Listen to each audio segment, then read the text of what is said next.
Hey guys, welcome back to the channel. Your average SD pool player here. Yeah, that's right, two thumbs today. We are going to feature for the first time on the channel an 8-ball rack.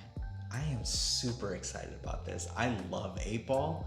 8-ball is a game that we've all kind of grown up with. We're very familiar with it, whether it's solids or stripes, highs and lows, tops and bottoms, like whatever you want to call it, the game is synonymous with pool, especially within us, average pool players. But not only are we going to take a look at the 8-ball game today, but we're gonna try and see how we could think about it in a more elevated sense, right? So maybe talking about defense, maybe talking about whatever it is. 8-ball's great because it's multifaceted, has tons of options. None of the options are essentially bad, so it really is based off of your own kind of decision making. So we will go over that in a rack today. So I'm very excited to feature that on the channel. Not only am I excited to feature 8-ball on the channel for the first time, I'm also going to be featuring my new set of Aramith black balls um, on this video.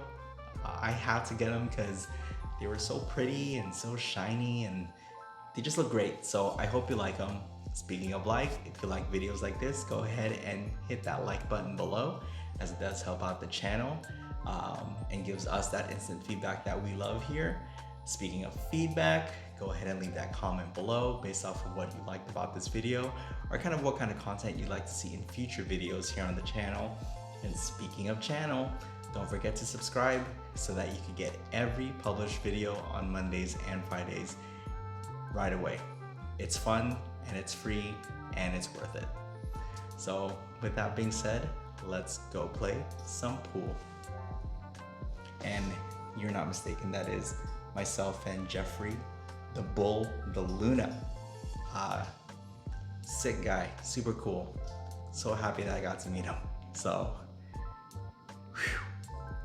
things are coming to fruition now. So let's go.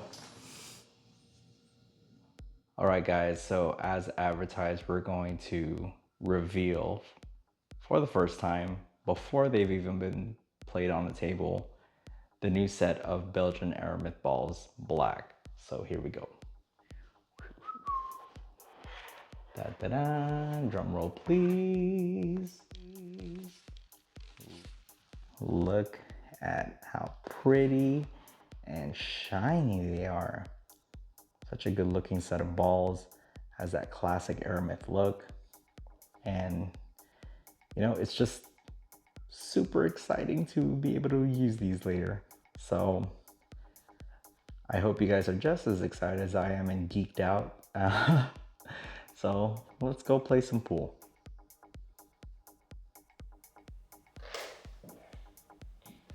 Hey everyone. So we just threw out a random rack of 8-balls here, and you know, for the sake of just kind of demonstration purposes, we are going to take ball in hand and we are going to take a look at the table and see kind of what the ideal set of balls are. So when we're talking about the ideal set of balls, we're talking about whether we want to take on solids or stripes. We want to make sure that whichever ball set that we choose technically can be run out from the first shot. That's the ideal way of looking at the ball. The way we should determine whether it's an ideal set is whether or not each ball technically has a pocket that you can go into. And from what I see right now, it looks like the stripes are the way to go. So it looks like the 10 can go in here, but it won't go into this pocket. So this is kind of a problem area. We might want to get rid of that first. I think once we get rid of this 10 ball as the problem ball for this set of balls, then everything else kind of has an open pocket. ideally the solid balls are not a good fit right now, even with ball in hand, because the 4, as you can see, is blocked by the 11. The 4 can go into this pocket from the 2. So to be quite honest, both sets are actually really good. But we're gonna go for the stripes, considering that once we do pocket this 10, everything else should be open and free. But we'll discuss and go from here on out. The great thing about playing 8-ball is that you can definitely think about 8-ball in a way where you're not relegated to just one shot or one set of options on the table. By making this 10-ball, by putting the cue ball maybe somewhere near the middle of the table or kind of in this general vicinity, we have a ton of options. We can either make the 9, we can make the 15, we can make even this 14 ball and this 12. So there's a lot of good that can happen by leaving the cue ball a little bit more open and central space to the table. But the set of balls that I want to get rid of first would ideally be these set of balls down here on this side of the table.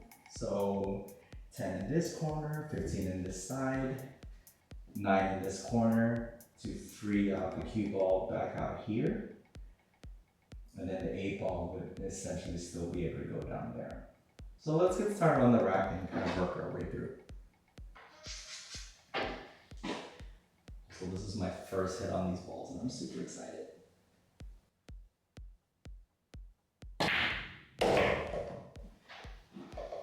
Alrighty, so with that shot, let's see what I have on the table. I have this 12 now open. And I know ideally I wanted to get rid of all of these balls on this side of the table, but the great thing about 8-ball too is that, yeah, like I wanted to get this side and ideally that's the way to go, but if that's not happening, then adjust and get back in line and really just kind of rethink and refigure things out.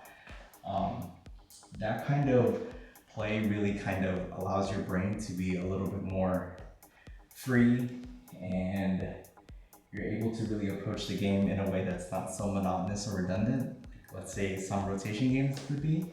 So yeah, I didn't get what I wanted initially, but I still have options on the table, so don't get too discouraged if you don't kind of go to plan based off of what you initially thought of. So let's continue on. I do have this 9 over here if I wanted to continue to kind of get rid of these balls, but I think I want to go for this 12 next and potentially attack the 11 right next to it. Since it's kind of in an awkward position, there's only so many different ways I can get position on it. I can definitely get position on that 11 now from this 12.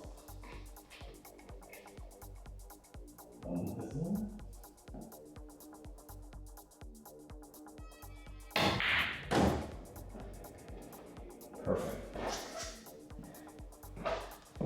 Leaving this cue ball in the middle of the table, tons of options. I have 14, 12, 11. So definitely going to go for the 11 now because I need to make sure that I can get rid of that right away since the 4 is kind of a really big ball here. Bringing it out to the middle of the table, I'll continue to have more options. So hopefully we can get it maybe around here.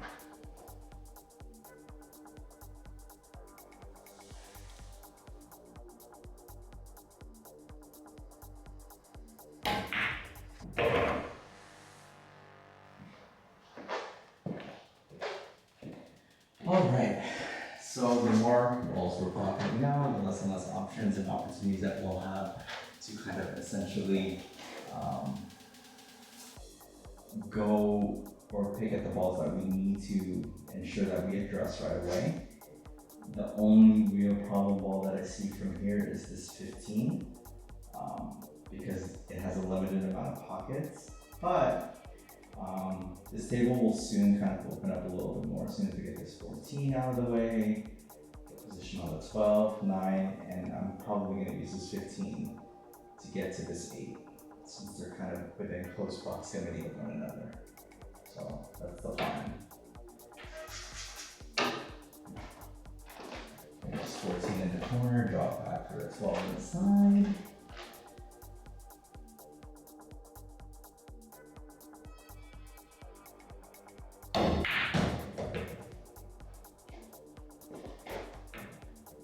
All right, came up short for the 12 on the side. So what does that mean? That means we just have to adjust once again. We didn't ideally get back down for the 12, but look at what we have here. We still have the 9 wide open, and still play the 9, 15 in the side, 12 potentially out for the 8 in the same corner as the 9, maybe draw back for the 8 in the side. So let's kind of finish our job here and see where we can go.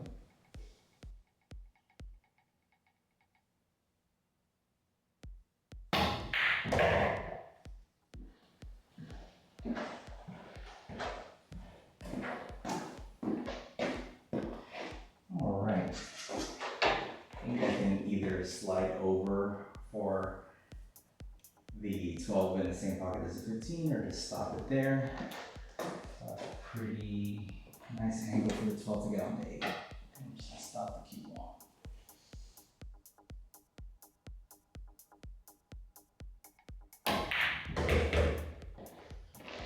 Perfect.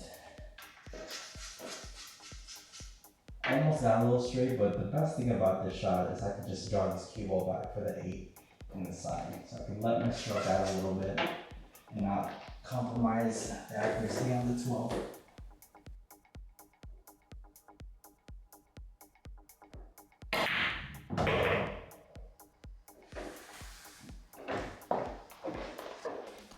Wow, hit that ball too good. So that's what happens. We drew back too far. It's so important to try and stay in line as much as possible. So unfortunately, we have lost our turn on the stripes, but now let's attack the solids. Another thing that I like to address is you get to this point where you have all of your balls, or the set of your balls on the table. You're kind of like, ooh, this is a nice smorgasbord of like shots that I can take on. But it is essential to still have a game plan when you have all of your balls still left on the table. By game plan in 8-ball, it's important to determine which object ball of the set you want to leave last for your money ball, which is the 8.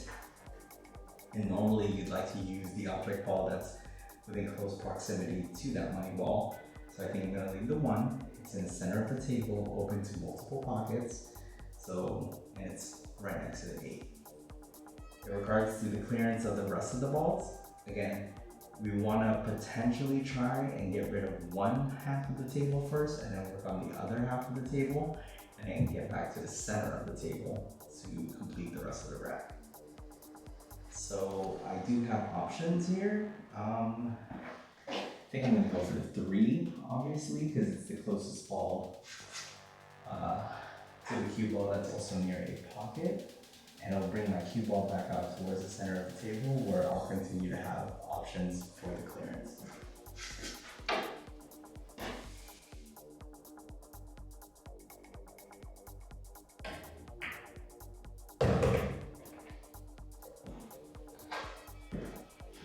So this is all preference from this point, but I think,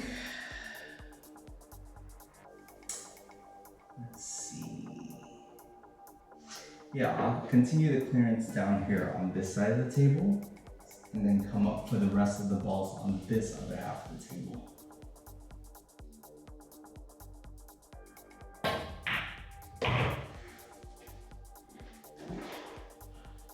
Just like in most pocket games, the less you can move the cue ball, the better.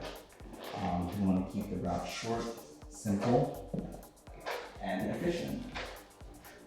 Easier said than done, but it's kind of the common goal that we all have.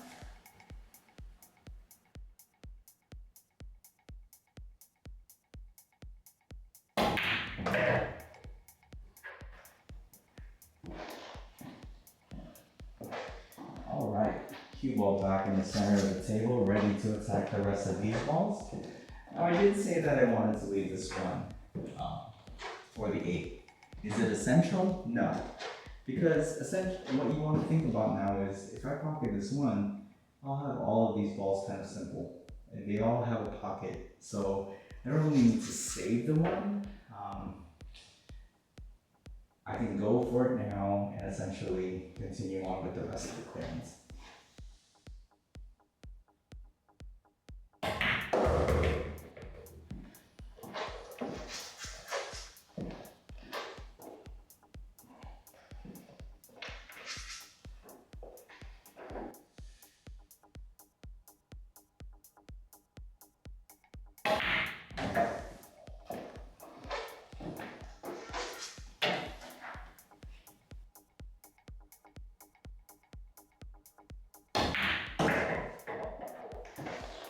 Cue ball on the rail, but I wanted to bring to light that a lot of the movement of this cue ball is very minimal.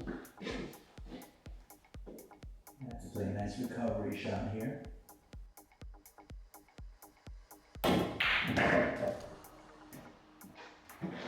2 rails, like I say, in the corner.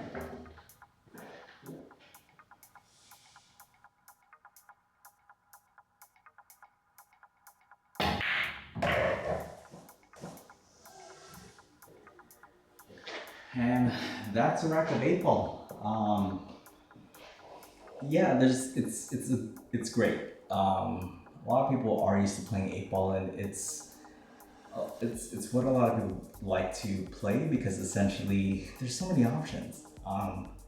Keeping those options as available and as optimal as possible during your play is going to be key to your success in getting through a rack. So don't be discouraged if you don't get the exact position that you want or the exact pattern play that you're looking for. You want to recover, you want to stay in the middle of the table, you want to move that cue ball as minimal as possible, and you'll be shooting great.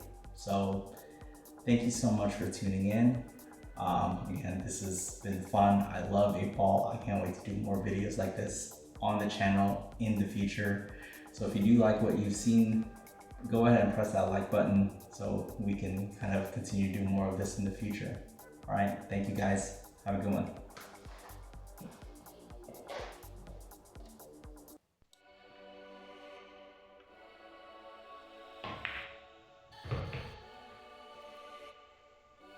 If you guys like that video, go ahead and like, comment, and subscribe for more videos like you just watched.